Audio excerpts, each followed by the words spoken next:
Adonai Natan, Adonai Lakach, Yehi Shem Adonai Mevarach.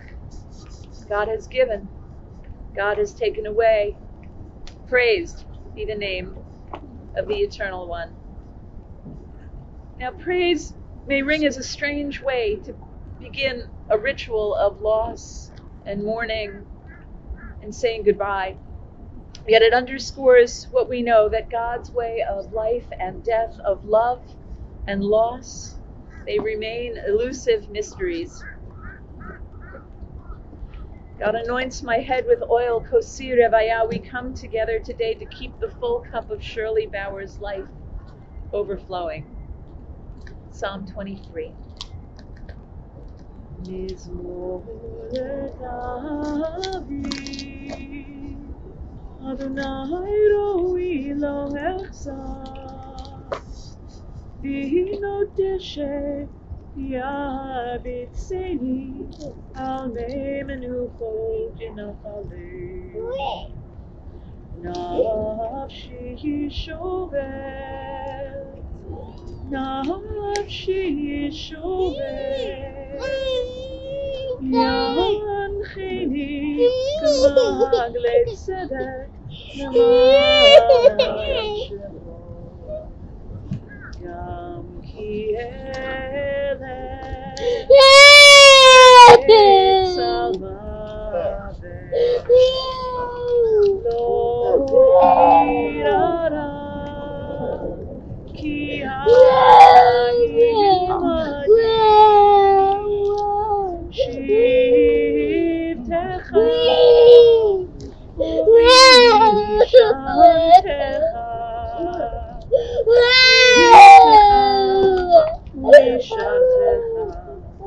המה ינחמוני,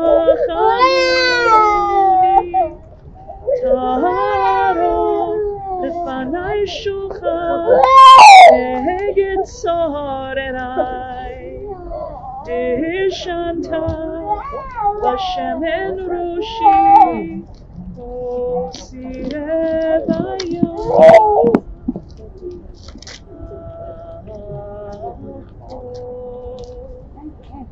אך טוב לחסד ירדפוני כל ימי חיי,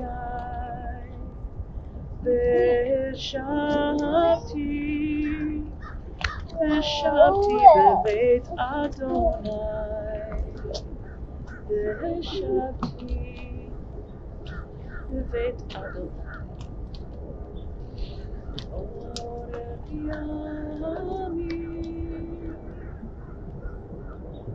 A Psalm of David.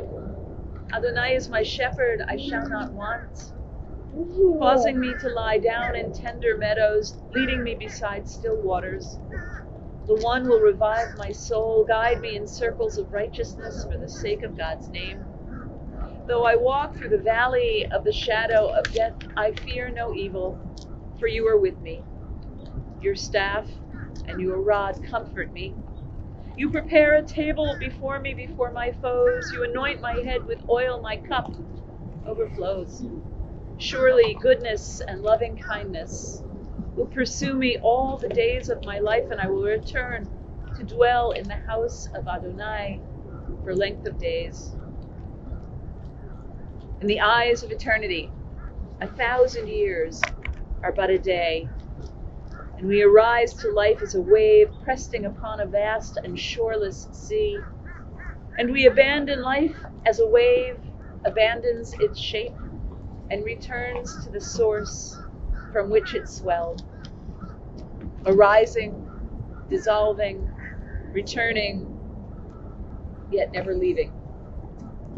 We are one with the source of life now and forever. I'd like to offer this reading, and I have to say it's a traditional reading for women at Jewish funerals. Sometimes people say, no, it doesn't really fit, but this, I have to say, this fits Shirley to a T. She lived this. She epitomized it. What a rare, it's from the book of Proverbs.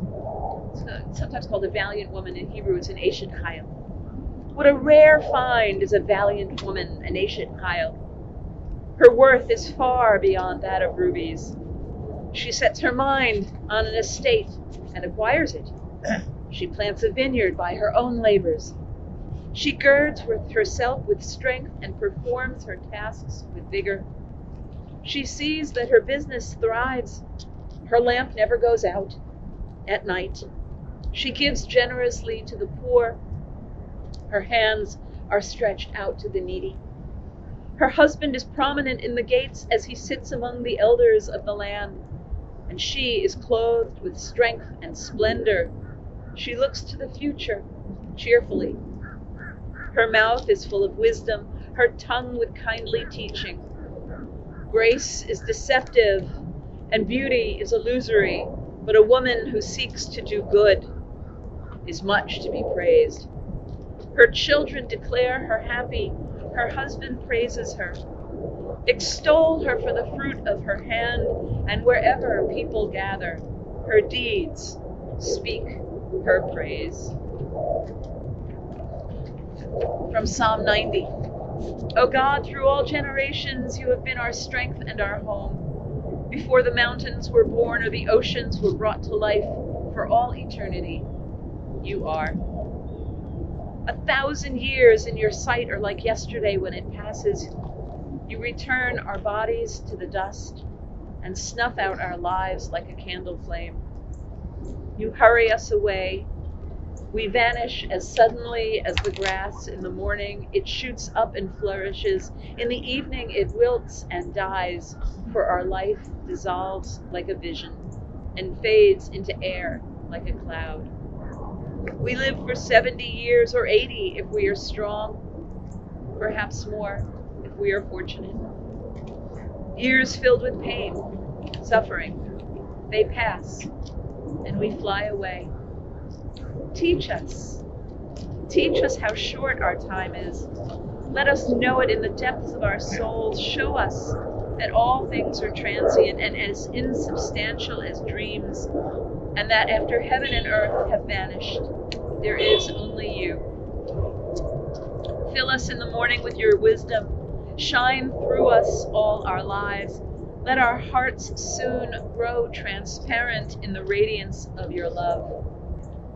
Show us how precious each day is, and teach us to be fully here. And let the work of our hands prosper for our little while. Those of us who are here today, we're mourning and remembering, and yes, celebrating the life of Shirley Bouer. You, are the works of her hands about which the psalmist wrote. You are the living lessons of her life. And today we might honor Shirley's memory by thinking about who or where we would be if not for her. So some of us, many, wouldn't even be here. Indeed, you wouldn't be the person that you are today. And a hole has been rent in your lives that will never be filled. But we also hold hope and faith that the memories that we have, the love, the caring, her giving soul, her companionship, her teaching, all of what we've learned and received and given through Shirley's life, we pray and we trust that will offer us comfort and meaning. The most powerful testament to a person's life can, of course, be offered by those who know her, who loved her, were loved and cared for by her, who cared for her, who learned from her, were inspired by her, those who knew her friendship, her strength, and her spirit, and received her life lessons. So most notably, we're going to hear this afternoon first from her son-in-law, Michael Soriano, and then grandson, Harris Weinstein.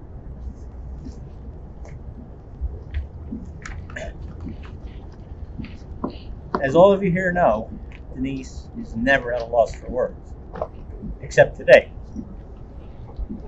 She started writing her mom's obituary, but then she, Robin, Harris, and I finished it. Shirley May Minsky Bauer also a Weinstein and a Soriano. Was born on Thanksgiving Day, November 25th, 1928, in Easton, Pennsylvania, to her parents Harry and Gertrude on their 5th wedding anniversary. She was the third of 5 children. She was predeceased by her parents, as well as her brother Charles, her brother Arthur, and her sister Lillian.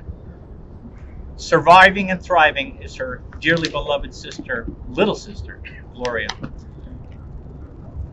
She was also predeceased way too soon by the love of her life, her husband Bobby.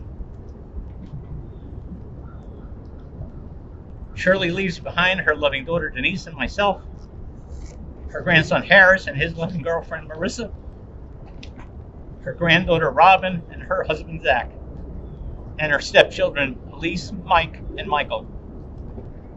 She also had the amazing blessing of a lifetime to meet and know her great-grandchildren, Daniel and Jillian, and her step-great-grandson Mikey.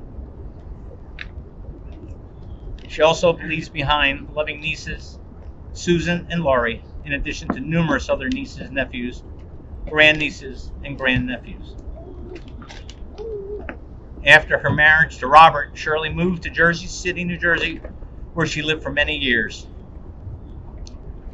She had a short working career at Maidenform in Bayonne, New Jersey, but her life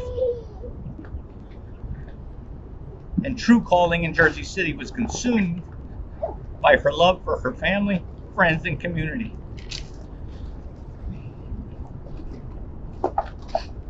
Hosting annual Passovers at her home for decades are a fond memory for the many who attended year after year. She was truly dedicated volunteer in every sense of the word, and was constantly helping others in her life, including her sisters-in-law.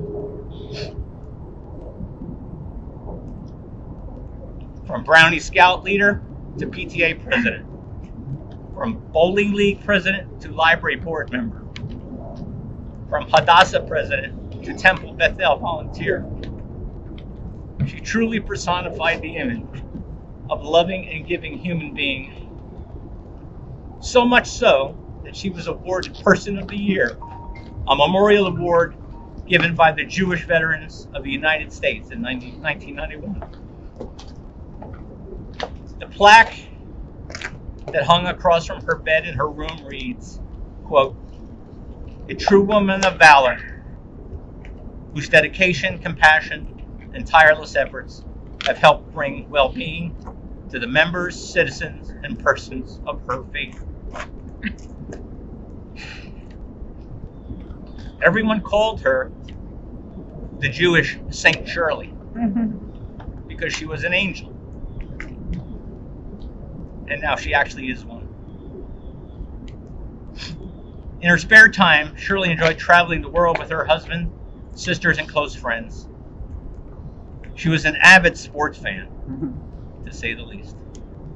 That being said is the understatement of the century. She and her Bobby were lifelong New York Knicks, New York Yankees, and New York Giants season ticket holders, and ardent attendees at all of the games. It was this passion that she passed on to her grandson. Harris, very early in life, because of her, became the sports enthusiast and handicapper he is today. For close to 30 years, they shared their love of sports and never missed the Giants game together. For the past 15 plus years, they wagered on every single NFL game. Somehow Shirley always, well, almost always, came out on top at the end of the season, and neither would ever bet against the Giants. She and Harris never missed a chance to say goodnight to one another by phone and raise their pinkies together for good luck while singing "Somewhere Over the Rainbow."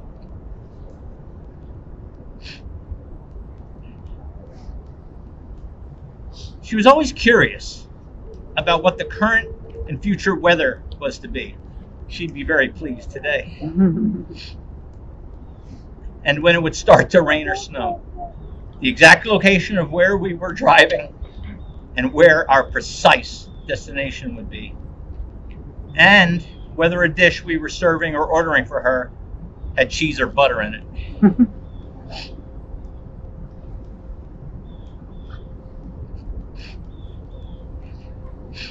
She was the best friend her friends could ever have.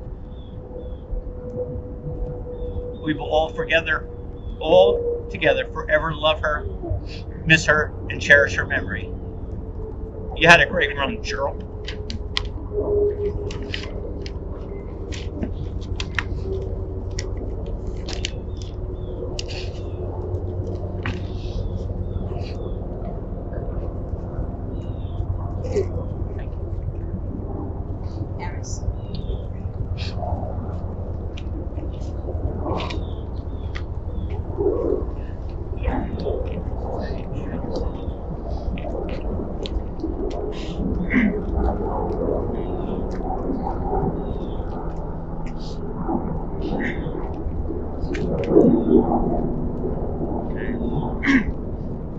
I have to say it feels like I hit the eulogy jackpot being able to memorialize Shirley.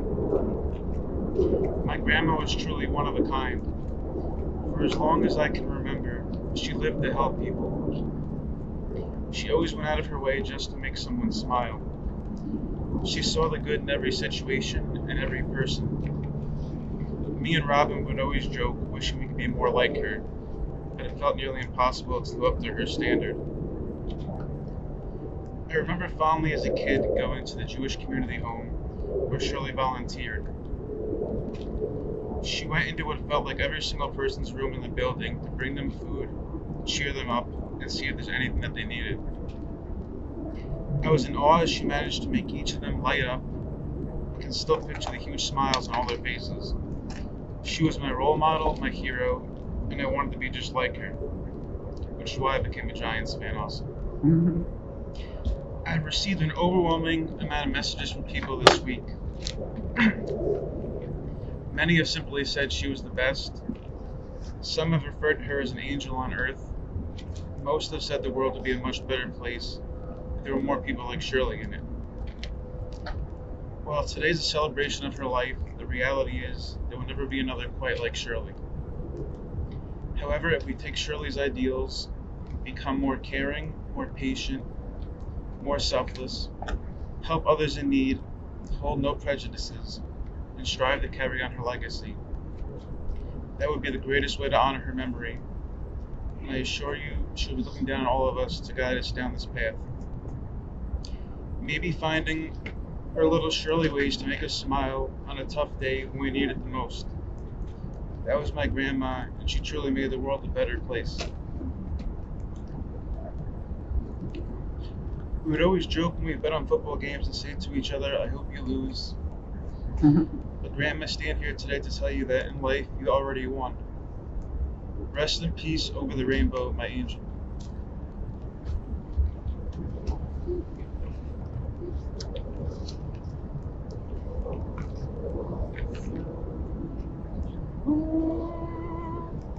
Over the rainbow,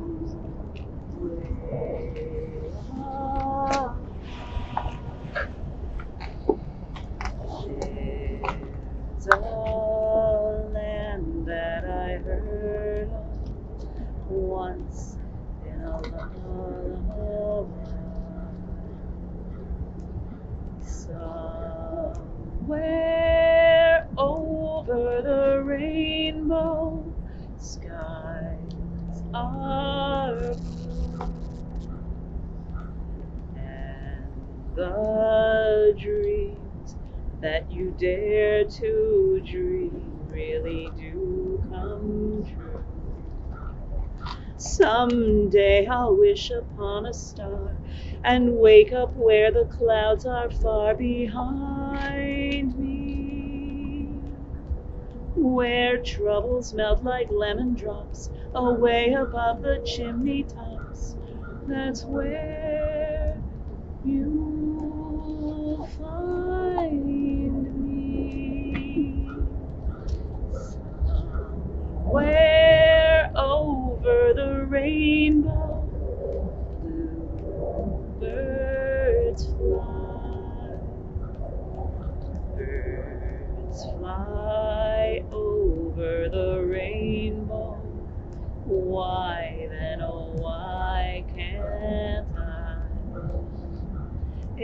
happy little bluebirds fly beyond the rainbow. Why, oh, why can't I?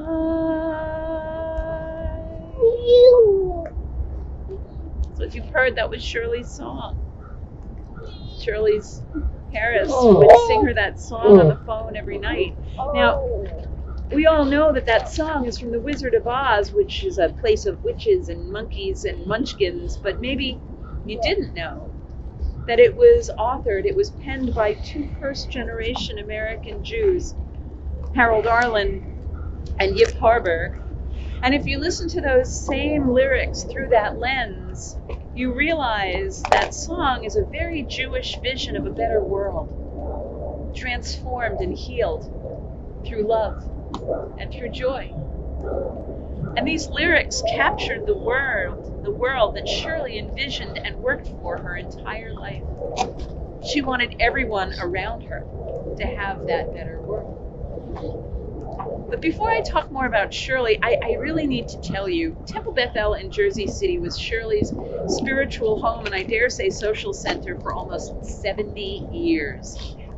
That's almost twice as many years as she was actually married to her beloved Bobby. And I've been serving Temple Bethel in Jersey City for about 4 years. And during those 4 years, I've officiated at a number of funerals of elderly and longtime members, but none have elicited more tributes and more memories like Shirley. And I got to meet Shirley just once when you brought her for Bobby's yard site not that long ago before COVID hit. It's more than 2 years ago, but time is squished. Who knows what time it is these days. But it has been such a delight and an honor to receive all of these stories and praises of Shirley. Presidents and rabbis of the past have all reached out to me over the last several days with their stories. Rabbi Kenneth Brickman, Rabbi Deborah Haken, and our past president, Erwin Rosen, all send you their deepest and most profound condolences and have offered memories that I will share with you along with these remarks.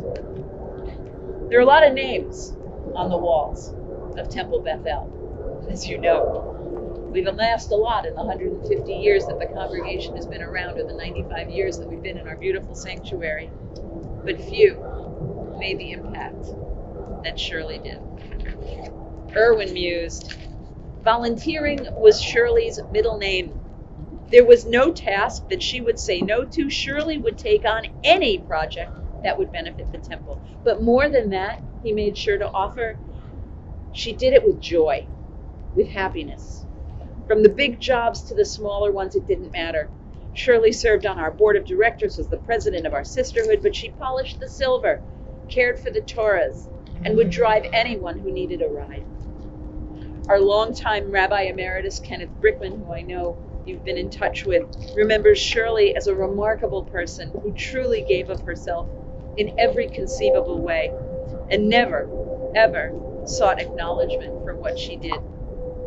And he offered that in addition to all of the organizational work that she did in the community, which was extensive, she also reached out to individuals who were in need, as Harris, you witnessed firsthand, which is just so beautiful. She literally was there for anyone who needed assistance and always did so quietly without seeking attention or recognition for what she had done. And he said, Rabbi Brickman said that he thought in many cases he might have been among the few people who were aware of what she did for people in the community quietly. And speaking of needing a ride, he said he had to talk about her car. Because after Bobby died, as you probably remember, she drove his diesel Mercedes-Benz until it literally could not be driven anymore. You could hear that diesel Mercedes engine a mile away. And I always knew, he said, when she drove up to the temple, because you could just hear her coming. But what he said, and what he felt in his heart, is that driving that car maintained a connection with her husband.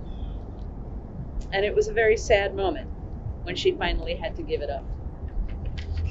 Shirley was a born leader, president of everything. Parents' Council, Girl Scout leader, Library Board, Hadassah. You know, after we hung up the phone, I actually got to wondering if that's a reason that she never dated or married again. One of the reasons that she liked being in the driver's seat. My predecessor, Rabbi Deborah Haken, reminded her as a force of nature and offered a few examples of Shirley's amazing energy and caring for Temple Beth El.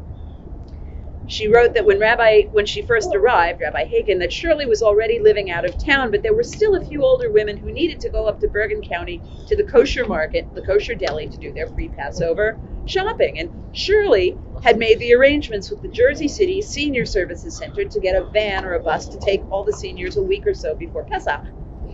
And she did this every year for maybe about a decade or more. And she kept a list of all the seniors who needed it and knew the pickup sites. She knew the pickup sites to get on the van, on the bus. And Shirley would call Rabbi Haken every year to remind her to get the free bus and the driver set up, and then she would call the seniors to see who would be coming. When it got to be only about 3 or 4 people, the city stopped doing it.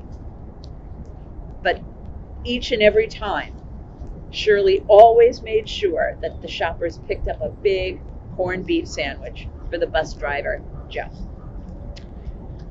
Denise said that her religion meant everything to her, with 2 sets of dishes, one for meat, one for dairy. She might eat shrimp, but never a cheeseburger. And no car for Shirley on the high holidays. She would walk to temple on those days. The undoubted matriarch of her family.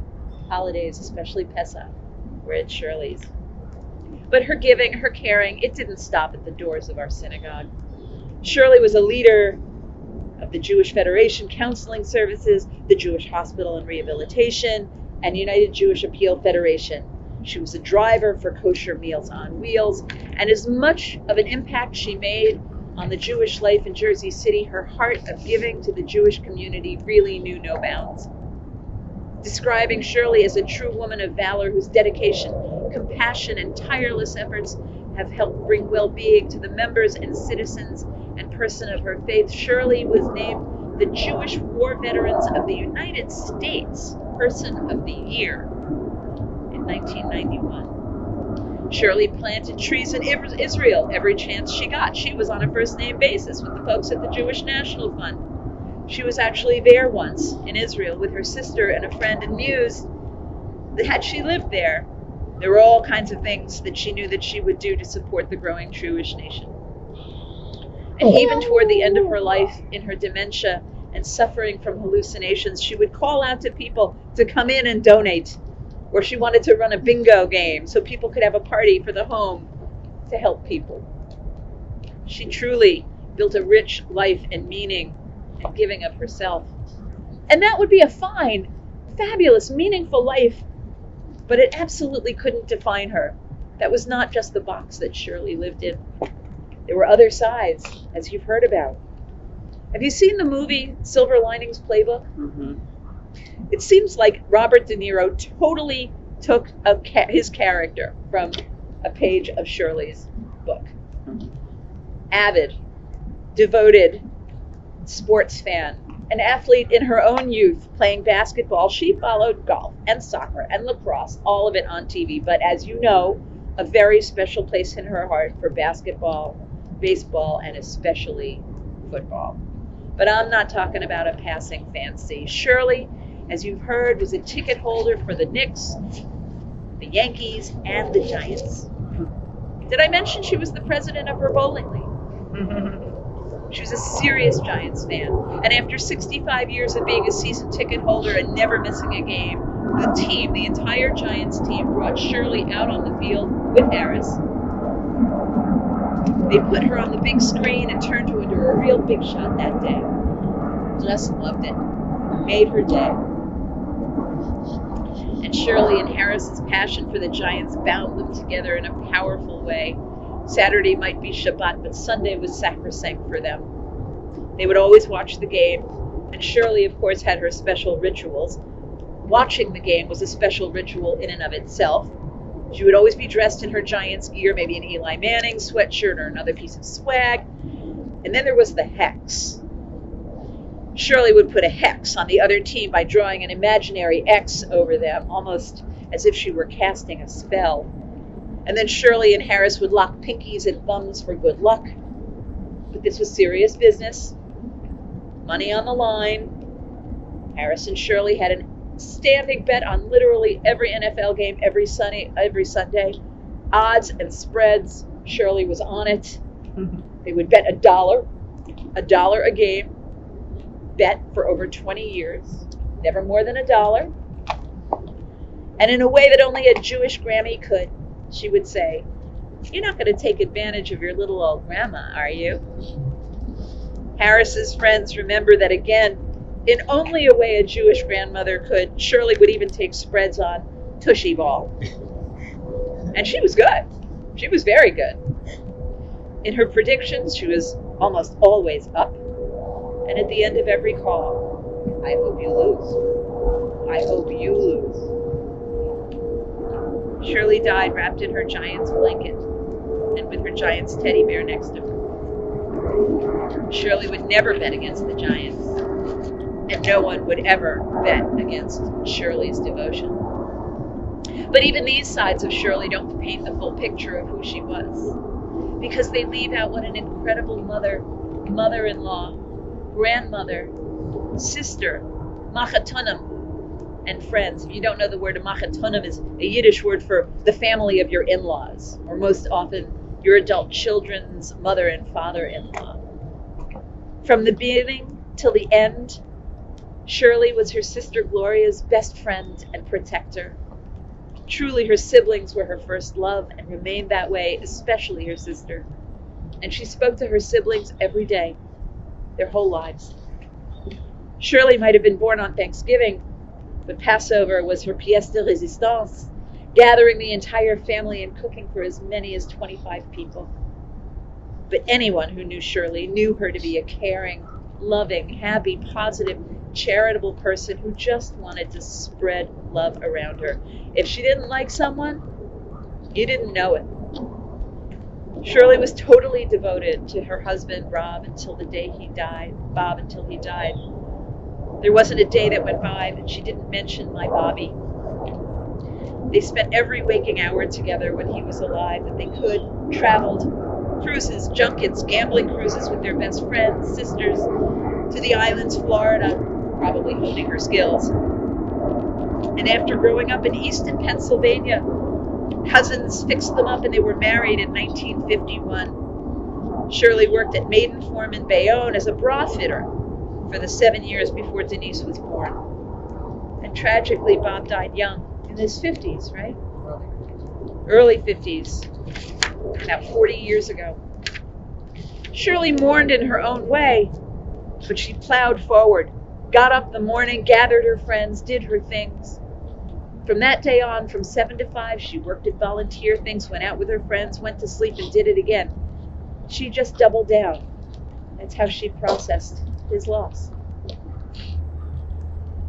And all of you who loved Shirley, especially Gloria, daughter, Denise, and Michael, grandchildren Harris and Robin, your Grammy, your grandma, and of course Marissa and Zach, great-grandchildren Daniel, Jillian,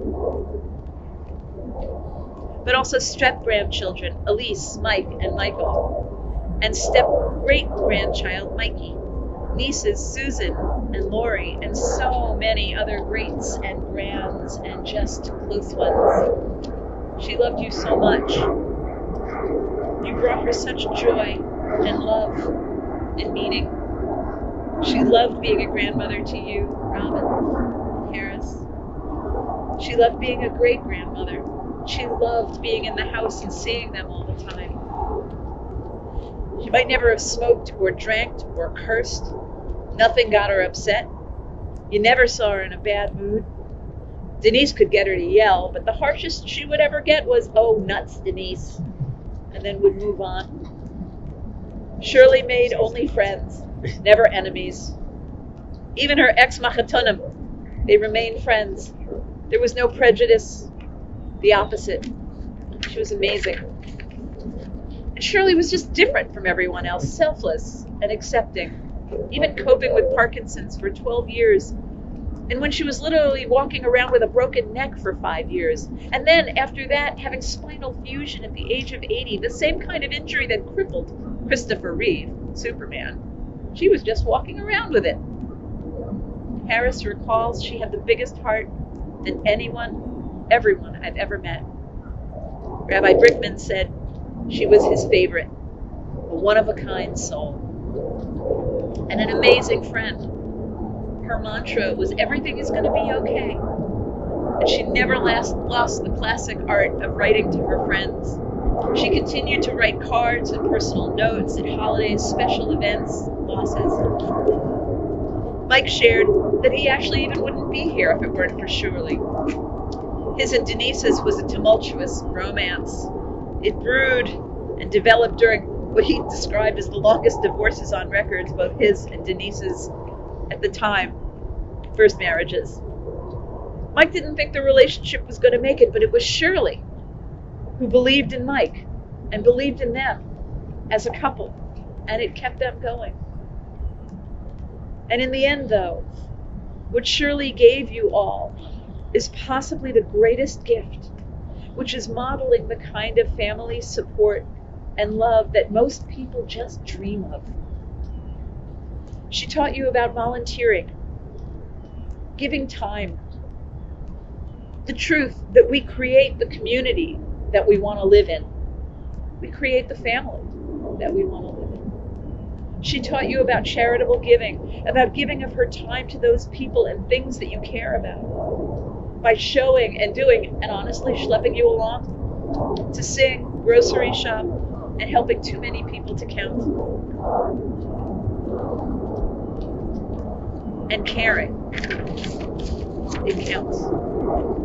And hearing your stories, I know that Shirley and her values are already deeply, deeply implanted in you, such that you can already see them reflected back in your children, especially you, Denise and Michael. You're cut from the same cloth, clearly. You have my deepest admiration and gratitude for the way that you cared for Shirley over the last several years, and the way you cared for Anne, both of your mothers at the same time, through horrific illnesses, in your home, lovingly and devotedly and fully for so many years. And hearing how you're doing this gave Shirley a new best friend, when so many people in this world are lonely in those years, in Anne. And how Michael's brother Steve adopted Shirley as well. How you traveled together, pushing 2 wheelchairs everywhere you went. 2! All over the country. How your colleagues and friends knew you as a package deal, asking, "Where's Shirley and Anne?" You honored her. You cared for her. Both of them, incredibly. If Shirley was known as the saint, the Jewish Saint Shirley, then you've easily earned the mantle of that title. And I know how much it hurt you to see her pulled from Jersey City, and how difficult that must have been at the time, and what a most difficult decision it must have been. But I also know that it was out of love and caring. So know that Shirley lives in you, all of you. Her spirit is eternal. Her love knows no bounds of time and space and earth. And the caring and her giving and the love that she shared with you is now for you to share with others. And that will be Shirley's greatest legacy. Zichrona livracha, may her memory always be a blessing.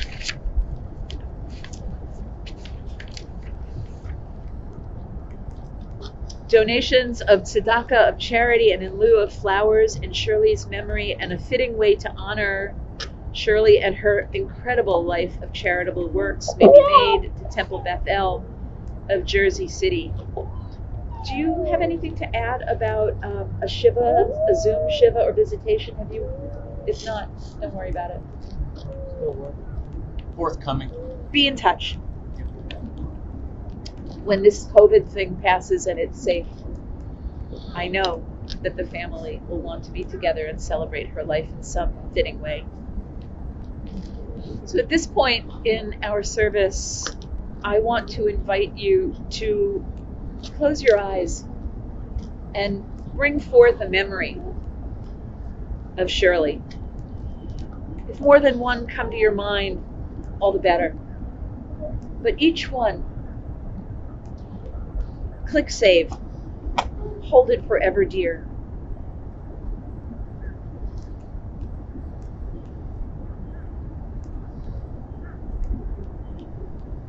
Because it's in this way that we begin the process of ensuring that her spirit, her stories, remain eternal.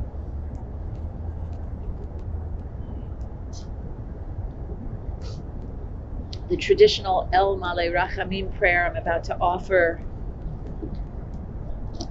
imagines that the source of all life is now enveloping Shirley's soul in complete rest and complete peace and love. And for us, it's a prayer asking that we might learn from Shirley's example and integrate her life into our own. El Malei Rachamim, exalted, compassionate God, grant infinite rest in your sheltering presence among the holy and pure to the soul of Shirley, daughter of Harry and Gertrude, who has gone to her eternal home. Merciful One, we ask that our loved one find perfect peace in your eternal embrace. May her soul be bound up in the bond of eternal life. And may she rest in peace. And let us say, El Malei Rachamim, Shochein Bamromim,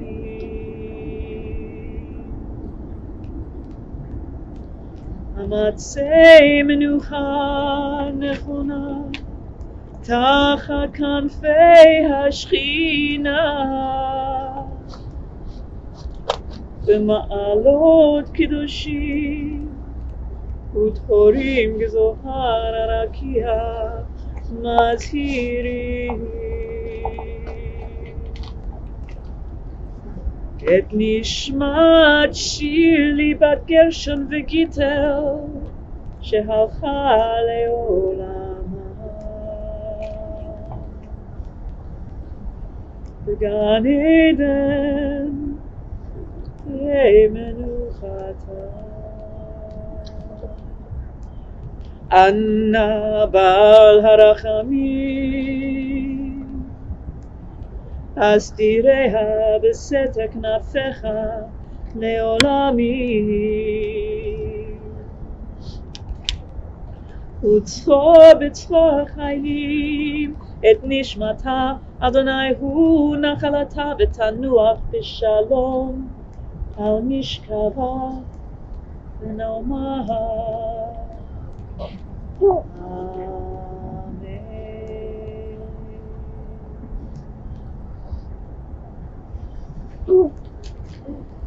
We now move to what may be the hardest part of our service, which actually in the Jewish tradition is the way in which we can best and most show our love and kindness and devotion to her, which is taking turns filling the grave with earth ourselves, with our own hands, shovels.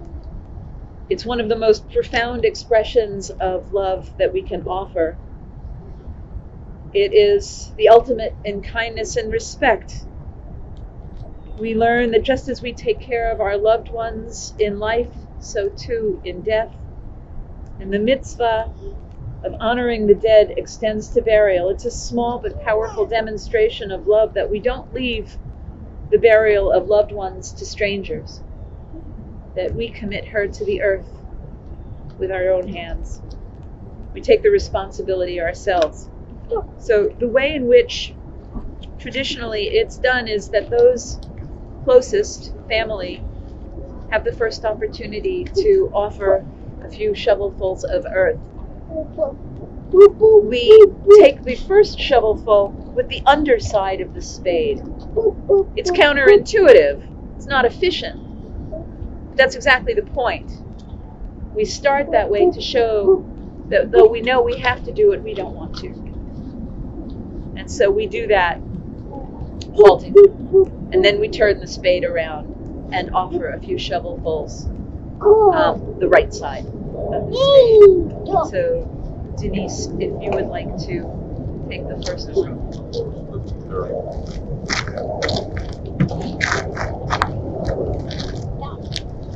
And everybody, regardless of where you're from or what tradition you're from, is invited to participate in this.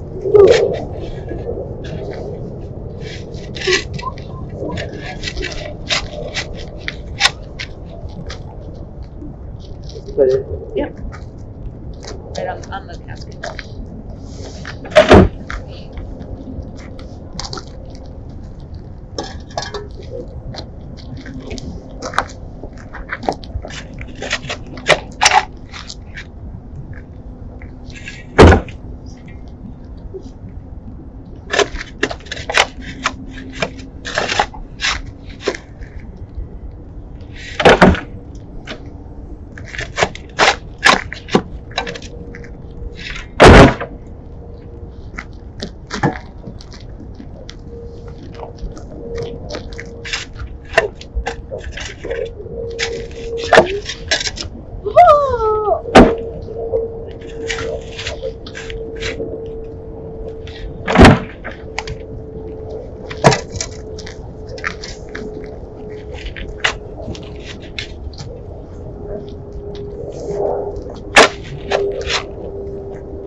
So there are two shovels, and we can take it from this side as well as from this side. I'd like to invite everybody who would.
What's wrong?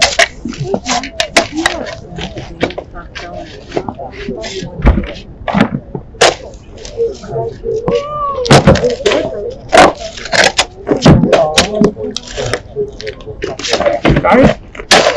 Really go with it?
You're gonna go back.